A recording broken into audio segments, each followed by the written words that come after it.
د بلخ ملي تلویزیون درنو لیدونکو سلام، ستړي مشئ، پام وکړئ د دې ساعت خبرونو ته. ویان سید عمر احمدي. د بلخ ولایت اوسیدونکي د لرغونو سیمو او اثارو په ساتلو ټینګار کوي. دوی د اسلامي امارت څخه غواړي چې په دې برخه کې جدي پاملرنه وکړي. د بلخ ولایت یو شمېر اوسیدونکي وایي چې تاریخي آبدات د یوه هیواد ملي ارزښت دی او دا د دولت دنده ده چې د خپلو فرهنګي ارزښتونو او لرغونو آثارو څخه ساتنه وکړي او اجازه ورنکړي چې فرهنګي میراثونه له ګواښ سره مخ شي. آثار تاریخی ما هویت ملی ماست. ازشان پیشنهاد میکنیم که در قسمت آبادی و نگهداری و توجه جدی نمایند و از امارت اسلامی خواهش میکنیم که در قسمت نگهداری آثار باستانی بیشتر از پیش تلاش نمایند تا هویت فرهنگی ما حفظ شود. له بلې خوا هم په دغه ولایت کې د تاریخي او لرغونو آثارو یو تن کارپوه د تاریخي آثارو د له منځه تلو په اړه داسې اندېښنه څرګندوي.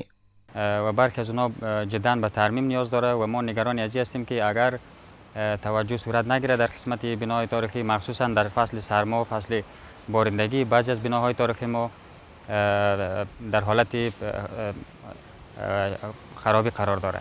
د بلخ ولایت د اطلاعات او کلتور واکپال د تاریخي آبداتو د ساتنې د څرنګوالي په اړه معلومات وړاندې کړ.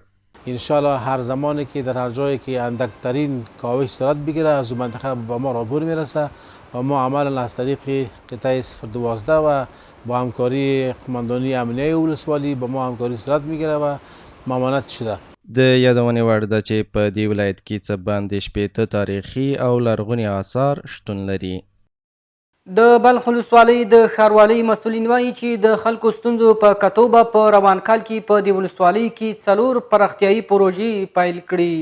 د بلخ ولسوالۍ ښاروال مولوي قمر الدین ابو جواد د خپلو کړنو او فعالیتونو د څرنګوالي په اړه توضیحات وړاندې کړ او زیاته کړه چې د روان کال له بودیجې څخه به په دې ولسوالۍ کې 4 ملي پروژې به پلي کړي. یو پلان دا دی چې موږ به هغه څلورمه دوره حلقې سړک د بلخ دا به 2.5 کیلومتر دا به کانکریټیزي کوو. دا یو پلان. دوم پلان دا دی چې هغه یوه مسلخ به جوړو په قصابي مارکیټ کې چې تر څو د خلکو مشکلات رفع سي او خلکو ته دا اطمینان حاصل سي چې دغه مال د دغه ځای دی د بل ځای نه راځي، دا اتهامات به هم نه وي. د بلخ ولسوالۍ ښاروال همدارنګه د خپلو خبرو لړ کې د کورونو له دروازو څخه د کثافاتو د راټولولو خبره وکړه او په دې برخه کې د ځایي خلکو د لازمو همکاریو غوښتونکی شو. هغه همدارنګه په بلخ ولایت کې د اسلامي امارت چارواکو ته ډاډ ورکړ چې په بلخ ولسوالۍ کې د خلکو لپاره غوره خدمات او همدارنګه د سیمو سمسورتیا او پاکوالي لپاره به ټول اړخیزې هڅې کوي. بلخ کې د فوټسال سیالۍ اتلولي د همدرد لوبډلې وګټله. دغه سیالۍ چې له یوې اونۍ راهیسې د دېدادي ولسوالۍ په کوربتوب پیل شوې وي، د بلخ له مرکز او ولسوالیو پکې 10 لوبډلو ګډون کړی و چې یاران هاشمي 2یم او بابا کونه ټیم 3یم مقام خپل کړ. دغه سیالۍ چې د بلخ ولایت د سپورت او بدني ریاست په مدیریت پیل شوې وي 10 ټیمونو پکې برخه لرله. د سپورت او بدني روزنې فني او مسلکي مدیر محمد اسف وایي د دې سیالیو موخه د غوره لوبغاړو پیژندل او سپورت ته د ځوانانو هڅونه ده.